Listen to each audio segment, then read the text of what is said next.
On behalf of the General Assembly, I wish to thank the President of the Republic of South Africa for the statement just made.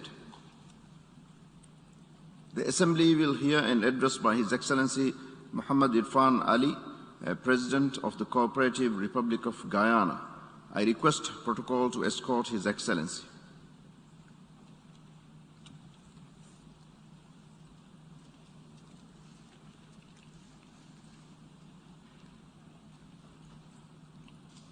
On behalf of the General Assembly, I have the honor to welcome to the United Nations His Excellency Mohamed Irfaan Ali, President of the Co-operative Republic of Guyana, and to invite him to address the Assembly. Mr. President, I congratulate you on your election as President of the 76th session of the General Assembly of the United Nations. Your election is a special honor for the Maldives and for all small island developing and outlying coastal states. I wish to record Guyana's appreciation to the outgoing President, Falcon Busquer, who was tasked with navigating the Assembly during one of the most challenging years in modern history. Mr. President, our world is a troubled place. The peoples of our planet are living under a cloud of uncertainty. COVID-19 has stomped across the globe, taking lives, wrecking livelihoods, and paralyzing economies. And looming large behind is climate change, growing every day in its capacity to inflict even greater destruction and rumination than the coronavirus. Our citizens look to us, the representatives of nations who gather here, to create conditions that will ease fear, erase doubt, and give hope. Yet, what they see are not nations united. They see nations divided. Secretary General Antonio Guterres described our situation well when he said, and I quote, "The pandemic has demonstrated our collective failure to come together and make joint decisions for the common good, even in the face of immediate, life-threatening global emergency," end of quote. The pandemic has exposed the shortcomings of our international system. It has revealed that the system continues to be undergirded by nationalism and which remains the prevailing force. After all these 76 years since the founding of the United Nations, it is not the collective well-being of our one planet and our one humanity which motivates us. It is selfish national interest that drives us. And in pursuit of that selfish nationalism, we overlook the truth of our shared cohabitation on one planet, one earth, and we ignore the reality that what affects one affects all. If nothing in the generations of civilization has taught us that nation-states are not an island unto themselves, but are each part of the main, then the experience of the last 2 years should be a salutary lesson. The world will not progress without greed, without war, and without freedom, unless we, the leaders of nations, big and small, recall with commitment the values set forth in the Charter of the United Nations and resolve to be faithful to them. Mr. President, the pandemic has wrecked Agenda 2030 for Sustainable Development that the members of this organization adopted in 2015. Development gains have been reversed, poverty has expanded, and inequality has widened. Widening fiscal deficits, mounting debt, reduced fiscal space, and external financial flows have imperiled the capacity of developing countries to attain the Sustainable Development Goals. Within developing countries, the pandemic has upended growth, increased unemployment, and weakened health and education systems.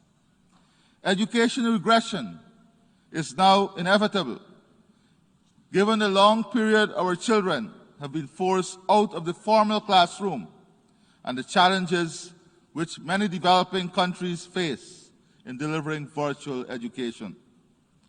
Given these problems, economic recovery is essential to returning countries to the path of attaining the SDGs.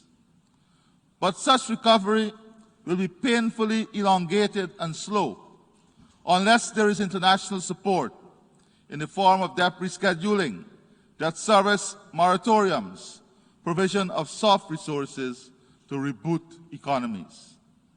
My government restates its call for increased resources to be made available to states on the basis of their vulnerabilities and not only based on a misleading measure of per capita income. If these essential measures are not implemented, growth in developing countries will not be restored, nor will economic and social policies be realigned along the path set out in Agenda 2030. The repercussions will be felt by the rich nations because developing countries are markets for the goods and services of the industrialized nations and the source of the raw materials. Poor countries cannot buy unless they have the means, and they cannot produce unless they have the capacity. Our world will become a damaged place, reverse an age of avarice, conflict, and plunder. Surely, such a world that now looms on the horizon is one that all leaders should work to avert, and instead focus their attention on advancing the progress of our one humanity in cooperation and mutual benefit. Surely, that is the world we all want. Mr. President, while poor and vulnerable countries will suffer longer and more intensely from the impact of the COVID-19 pandemic, rich countries have not been spared. Those who, at the advent of the pandemic, concentrated on making themselves secure, now understand they will not be safe until we are all safe, because the virus knows not and cares not about ethnicity, age, or geography. It will not heed borders. Belatedly, the rich have come to the realization that on our one earth, they need the cooperation of the poor to save themselves. Mr. President, we must all welcome that realization.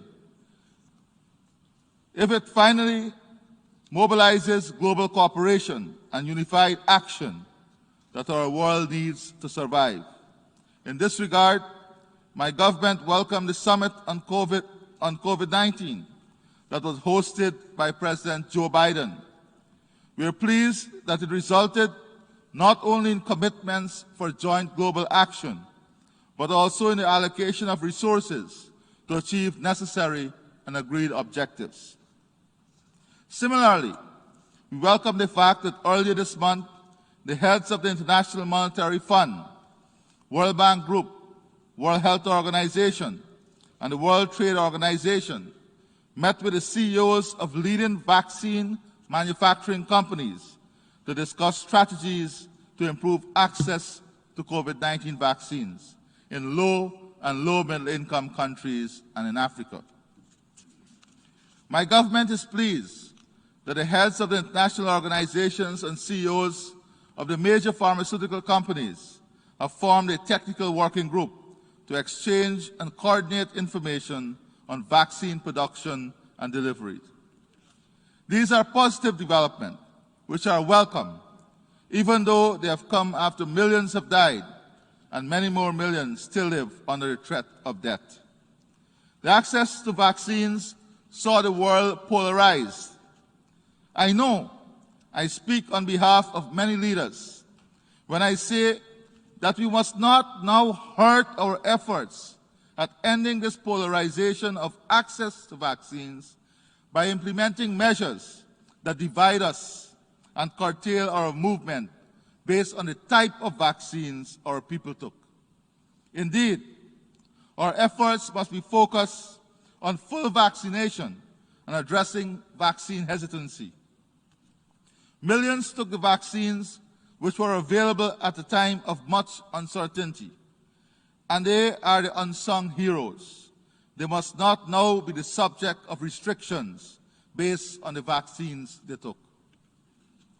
Mr. President, we hold out similar hope that the world's worst emitters of greenhouse gases that are threatening the welfare of all mankind will also come to the realization that in the end it will profit them little to emerge king over a world of dust. The promise of COP15 in Paris have not been delivered. If emissions follow the trajectory set by the current national commitment, there is less than 5% chance of keeping temperature well below 2 degrees Celsius relative to pre-industrial levels, and less than 1% chance of reaching the 1.5 degrees Celsius Paris Agreement target. Large polluters have simply not kept their word, and mistrust now pervades the air. That, Mr. President, is failure. It is also deception. Recent authoritative research by the Royal Institute of International Affairs paints a grim picture of the future. It forecasts that cascading climate impact can be expected to kill far more people than COVID-19 from hunger, intense heat, flooding, and more pandemics caused by the rise of pests and diseases. It concluded that combined with heat waves and drought, these impacts will likely drive unprecedented crop-national conflict. Small island states and continental countries with low-lying coastlines, such as Guyana, would be the first to feel the full brunt of the impending disaster. Yet our countries are among the lowest emitters of greenhouse gas emissions, contributing the least to the harmful and destructive effects of climate change. This is not only unfair, it is unjust. Mr. President, the burden of reducing emissions is not carried equitably. Small island, developing, and low-lying coastal states are punching above their weight in response to the global climate threats. My country, Guyana, is a net carbon sink. Our forests absorb far more carbon than is produced from human activity. But we have not folded our hands and sat back in satisfaction that we have done enough. We are continuing to contribute meaningfully to reducing global emissions and to the decarbonization of the world's economy, even though our country is now an oil and gas producer. Apart from containing the CO2 emissions connected to the industry, we continue to pursue a path of developing energy from sustainable sources. In these circumstances, we feel we have the right to insist on a fair system of burden sharing. Mr. President, innovative and creative ways have to be devised by which the world must act to avert the catastrophe that climate change so plainly portends. COP26 in Glasgow in a few weeks' time is a right and timely place to start. The worst emitters must make binding commitments in Glasgow to stop their profligacy, and they must scale up their contributions to help small and vulnerable economies to build up resilience to the prolonged effects of damage that has already been done. Failure to do so will shatter even more any confidence that the people of the world may still have that polluting nations will do the right thing. COP26, not COP15, would become the defining moment at which mankind's future or fate is sealed. The peoples of the world will be watching. Mr. President, Guyana looks towards a post-pandemic era that will reset international relations by curbing territorial avarice and by embracing peaceful cooperation. In this regard, we draw attention to the continued overt threats to Guyana's territorial integrity and sovereignty by the Bolivarian Republic of Venezuela. Just recently, an agreement was issued in Mexico City by which the contending internal factions in Venezuela renewed a baseless claim to 2/3 of Guyana's territory. We have responded in clear terms, and I repeat our response now in these hallowed halls in which nations of the world meet in peace and cooperation. Guyana cannot be used as an altar of sacrifice for the settlement of Venezuela's internal political differences. While my government welcomes effort to bring about domestic harmony within Venezuela, agreements that defy international law and processes can be no basis for mediating such harmony. Guyana does not promote the use of violence or threats to settle disputes. In a 1966 agreement signed in Geneva, Venezuela consented to allow the UN Secretary General to decide on the means of settlement of this controversy. The Secretary General decided on the International Court of Justice. Both parties are therefore bound by the court's jurisdiction and ultimate decision. Mr. President, we remain concerned about the Palestinian-Israeli conflict. Guyana restates its solidarity with the Palestinian people and their desire for a dignified existence in their homeland in accordance with a two-state solution. The international community must act to meet the legitimate concerns of the Palestinians who have suffered far too long. Mr. President, the strained relations between the United States and Cuba are also a matter of deep concern to our region. We are convinced that normalization of relations between Cuba and the United States would have a beneficial impact on peace in the hemisphere and greater prosperity for all. Mr. President, I turn now to my own country, Guyana, a land of many ethnicities, drawn from its Amerindian people, people transported from Africa in the genocidal slave trade, people from India who were indentured to labor in a new land, people from Europe who migrated at a time of want and persecution, and people from China who were also brought to work on the plantations. They came with different religions, different cultures, and different perspectives. In the collective of their diversity, the people of Guyana are representative of the peoples of the world. Whilst politically driven conflicts arise occasionally, and differences have been exploited for narrow political purposes, my government is convinced that the richness of our people's diversity is a gift to our nation. We continue to build a nation that draws on all aspects of its cultural roots to establish citizens who enjoy equal opportunity in all aspects of our society, a nation that is secure in itself and strong in its outlook. Our intention is to make Guyana an example for the world, utilizing the strength of our diversity for a single tapestry of one nation, which is indivisible, strong, secure, and prosperous. My government has set its foot firmly on the ladder to climb to that pinnacle of success. We are confident that as we foster peace and prosperity within our country, respect human rights, uphold democracy and the rule of law, and abide with our Constitution, we will achieve these noble goals. Mr. President, it is against this background of ambition for my country that my government embraces the vision set out in Secretary General's report entitled Our Common Agenda.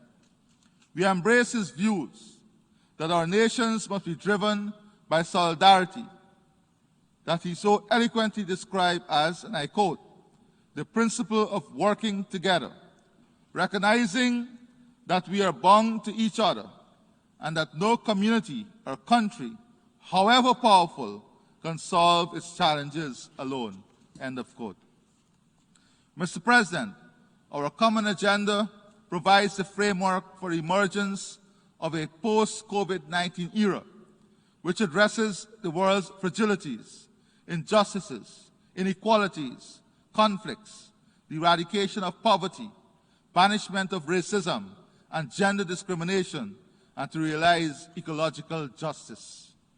Guyana looks forward to revitalize United Nations, spearheading the thrust towards a new era in international relations, in which the world emerges as a better, fairer, and stronger place for all mankind. I thank you, and God bless you.